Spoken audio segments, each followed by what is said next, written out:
Well, we had to close because of the COVID crisis.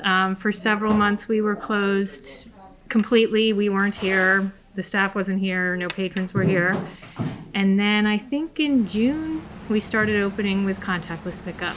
Today, we are getting ready to open for the first time to have our patrons back in the library. So, when I came on, that was probably the first priority, was to start to discuss how our reopening plans would play out. And we have been monitoring cases in the county and in the municipality all along. And there's been a subcommittee of the board that's been working on all the policies, what needs to be in place in order to open the doors, and deciding on, given numbers in the community, where we felt like we could go. And so then we just set a date and worked toward it, really. Well, the first thing is that everyone has to wear a mask over their nose and mouth when they come in the library. If you're unable to do that, we'll be able to help you the way that we've been helping already, which is to get some books for you, bring them out for you. Once you're in the library, we ask you to limit your time to about 20 to 30 minutes. There'd be no sitting down. There'll be no vending machine, no tutoring sessions anymore here yet. You will have the opportunity to make a reservation to use the computer for up to 40 minutes. That has to be done before you come in the library, make the reservation. And, we'll have the lines with the 6 feet distancing between them, and we have one entrance and one exit, but we'll be able to make allowances if you need to use the elevator or have some kind of issue like that. Our meeting spaces aren't in use right now, so there's no opportunity, there's no furniture in the library to sit at. There's no opportunity to stay and study or to work from the library right now. We're really looking at this as a way for people to walk in, be able to borrow materials, and then leave.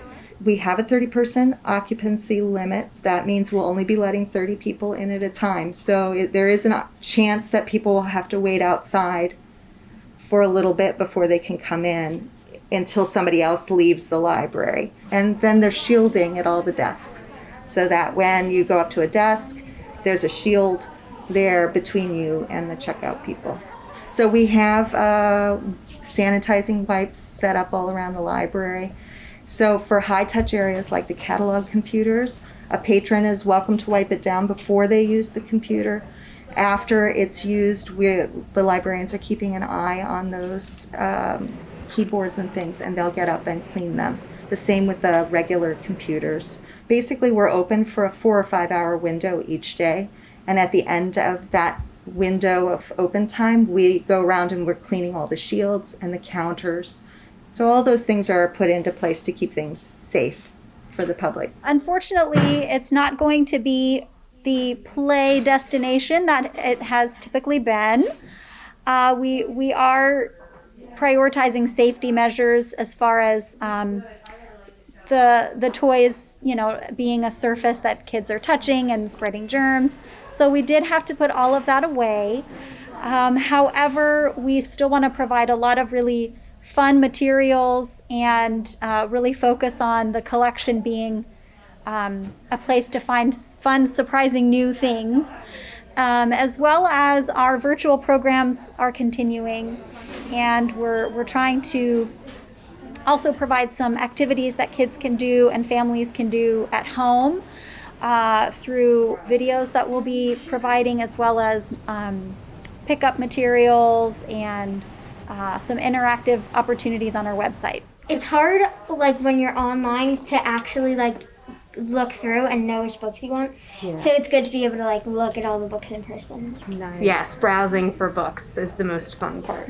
Most excited about getting all the Roald Dahl books, because during quarantine, when we were ordering the books from the library, I found that they were very interesting. Okay. I only read Charlie and the Chocolate Factory so far, but I think that's a really good book.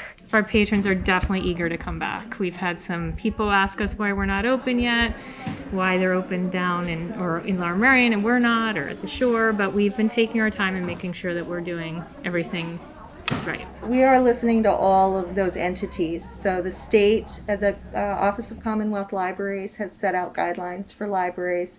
We're also listening to other libraries in our region and trying to pay attention to how people are responding to everything. Of course, the county, we're part of a county library system, so we're also consulting with them regularly. And so all those entities are playing into the decision that we're making and that the board is making in terms of when we move forward.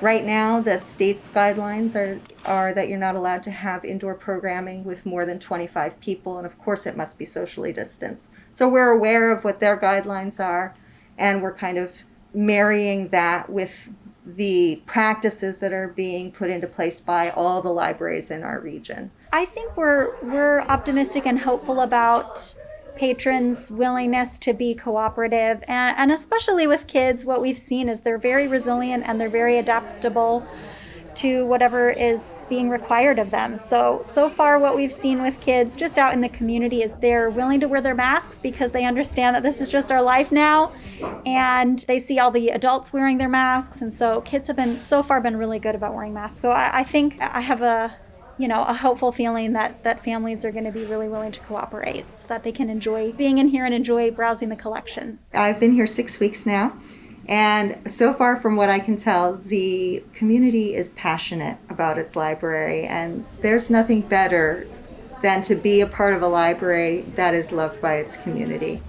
Whether that's the resources we're offering or the programming that we're doing, the parents who are bringing their children in and know the librarians by name, that is kind of the best situation you can ever be in. And so that's why it's exciting to be here. Well, I hope in the near future that we can accommodate everybody, keep everybody safe.